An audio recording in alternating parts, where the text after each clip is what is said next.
அன்புமணி சமையல் சேனல் இன்னைக்கு என்ன பார்க்க போறோம்னா முட்டை கிரேவி செய்ய போறேன். 5-6 தக்காளி எடுத்து வச்சிருக்கிறேன். முட்டை 5 முட்டை, வெங்காயம் நல்லா உரிச்சு அலசி வச்சிருக்கிறேன். இந்த வறுக்கிறதுக்கு மல்லி, அரிசி, சீரகம், கடலைப்பருப்பு, உளுந்தப்பருப்பு, இந்த தேவையான வெள்ளைப்பூடு. இப்போ வறுக்கிறதுக்கு எடுத்துக்கிடுவோம். சட்டி காய வச்சுட்டு சட்டி காயுது.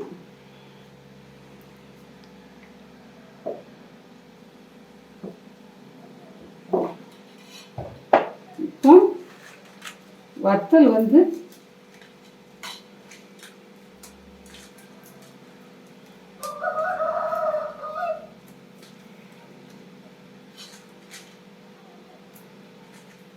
சின்ன வத்தலாக தான் இருக்குது. 6 வத்தல் வச்சிருக்கிறேன். மல்லி எடுத்துக்கிடுவோம். 2 டீஸ்பூன் மல்லி, 1/2 டீஸ்பூன் அரிசி,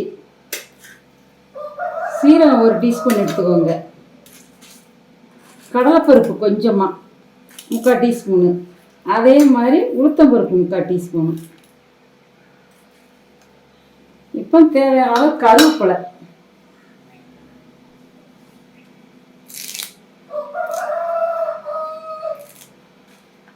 கருவேப்பிலை போட்டுக்கோங்க.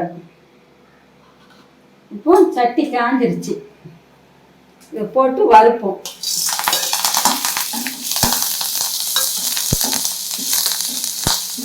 இது கூட இந்த எடுத்து வச்சிருக்கோம் பாருங்க தேங்காய், இதையும் போட்டு வதக்கணும். இவ்வளோ தேங்காய் போதும், ரொம்ப வேண்டாம்.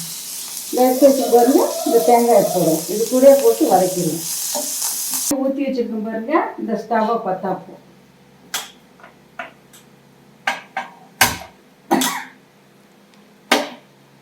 இந்த 5 முட்டை ஏற்கனவே அலசி கழுவி வச்சிருக்கிறேன். 5 முட்டை வை.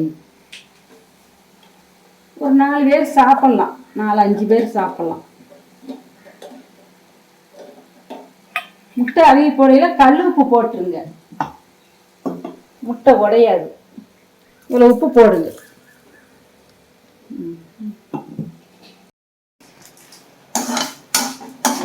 இந்த வறுத்து வச்சதை போட்டு அரைச்சி வச்சுக்கணும். அதுக்குள்ள முட்டை அவியட்டும். தக்காளியெலாம் வெட்டி வச்சிருவோம்.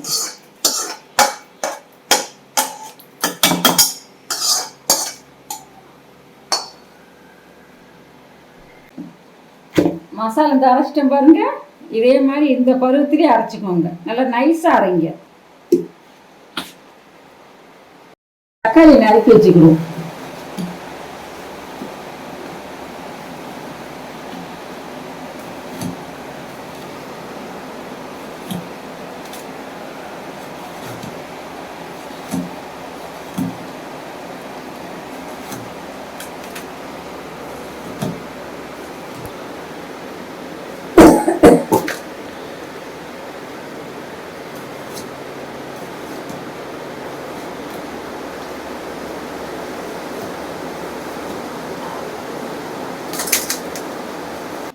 சட்டி காஞ்சிருச்சு பாருங்க. எண்ணெய் ஊற்றுவோம்.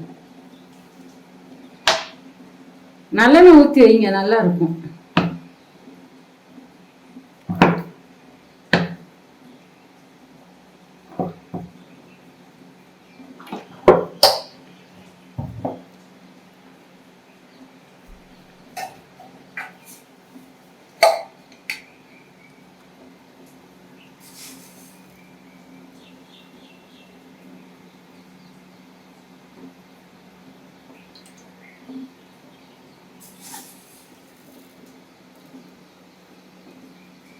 இப்போ கடுகு போடுவோம்.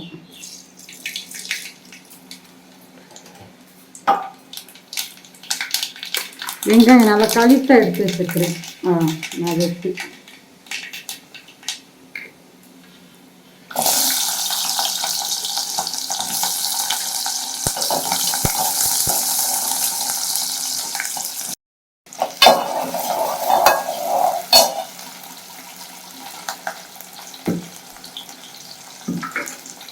இந்த பச்சை மிளகாய் வச்சிருக்கோம் பாருங்க. இதை வெட்டிப்போம்.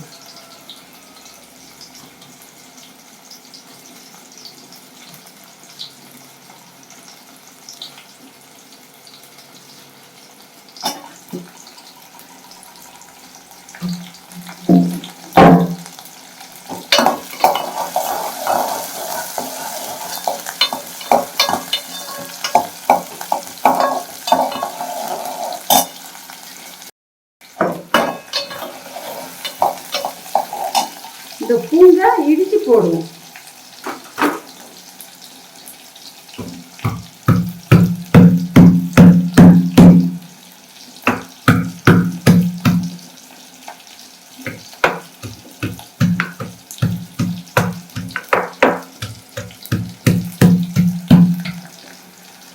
இடிச்சு பூண்டை ரொம்ப நைஸாக இடிக்க வேண்டாம், இதே மாதிரி இடிச்சு போடுவோம்.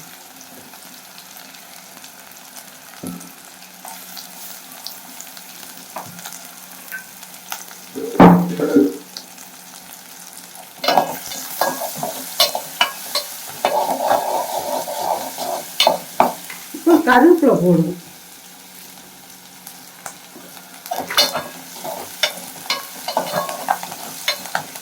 தக்காளி வெட்டி வச்சுருக்கோம்ல, பச்சை மிளகாலாம் இந்த மாதிரி வேக விட்டு போடுங்க. இந்த போடுங்க, இது மாதிரி வெந்துருங்க. பச்சை வாழை அடிக்கிறது தக்காளிக்கு.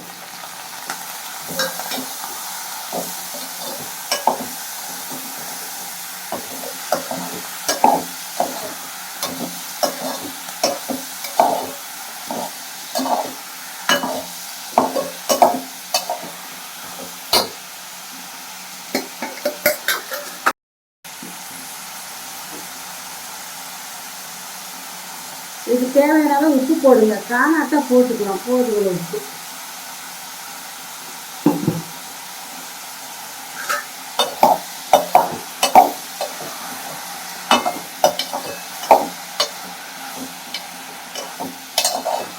அப்படியே மூடி வச்சிடும் கொஞ்ச நேரம், அப்படியே சூட்லேயே நல்லா வேணும். அப்படியே தக்காளி நல்லா வேணும்.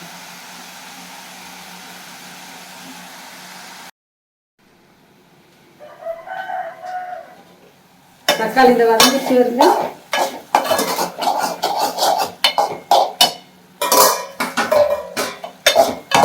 நல்லா வதங்கிடுச்சு. இதே மாதிரி வதக்கிட்டு கொஞ்சம் காயப்பொடி போட்டுக்கணும். இது கட்டி காயத்தை வறுத்து மிக்சியில் விட்டு அரைச்சி வச்சிருக்குது, அந்த காயப்பொடி கொஞ்சமாக போடணும்.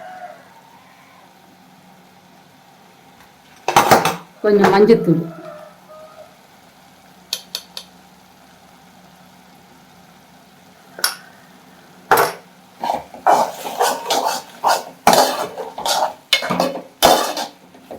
இப்போ அரைச்சி வச்ச மசாலா ஊற்றுவாங்க. இந்த அரைச்சி வச்சிருப்பாருங்க, இதை ஊற்றப்போம்.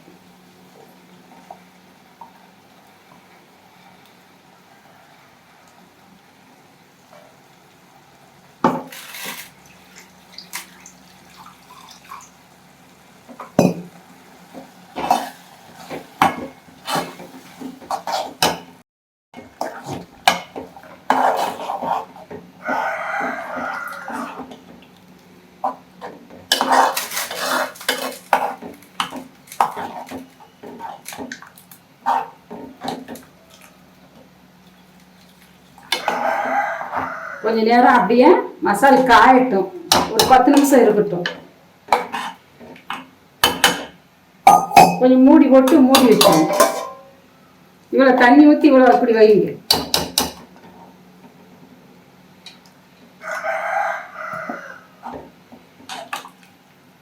இன்னும் 10 நிமிஷம் காயட்டும், மூடி போட்டு மூடி வைப்போம். முட்டையை இந்த வெட்டி வச்சிருக்கேன் பாருங்க. இப்போ தக்காளி இந்த கிரேவியை பார்ப்போம். நல்லா கிரேவி ஆகிடுச்சு வருங்க தக்காளி. இது இந்த பருவத்தில் நீங்கள் அந்த முட்டையை போடலாம். நல்லா தயிர் மாதிரி நல்லா ஆயிடுச்சு வருங்க. நல்லா சாப்பாடுக்கு சாப்பிட சூடாக சாப்பாடு ஊற்றி சாப்பிட நல்லா இருக்கும். இப்போ நம்ம அந்த முட்டையை வெட்டி வச்ச முட்டையை போடணும்.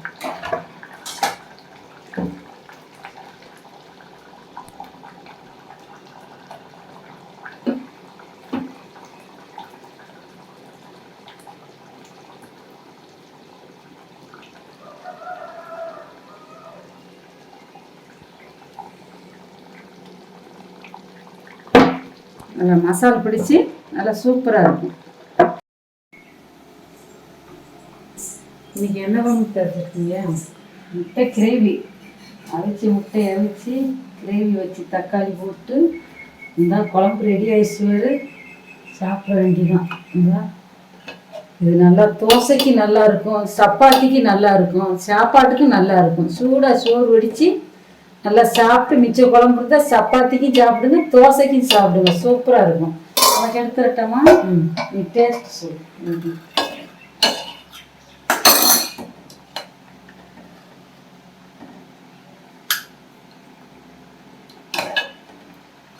சாப்பிட்டு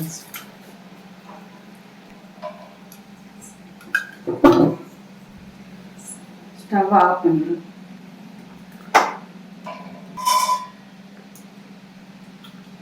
நல்லா இருக்கு குழம்பு. இதே மாதிரி நீங்களும் செஞ்சு பாருங்கள். இந்த யூடியூப் சேனல் உங்களுக்கு பிடிச்சிருந்தா லைக் பண்ணுங்கள், ஷேர் பண்ணுங்கள், கமெண்ட் பண்ணுங்கள், சப்ஸ்கிரைப் பண்ணிடுங்க. அப்படியே மறக்காமல். நல்லா இருக்கும். சப்பாத்திக்கெலாம் சாப்பிடுங்க. இந்த வீடியோ பார்த்த அனைவருக்கும் நன்றி, வணக்கம்.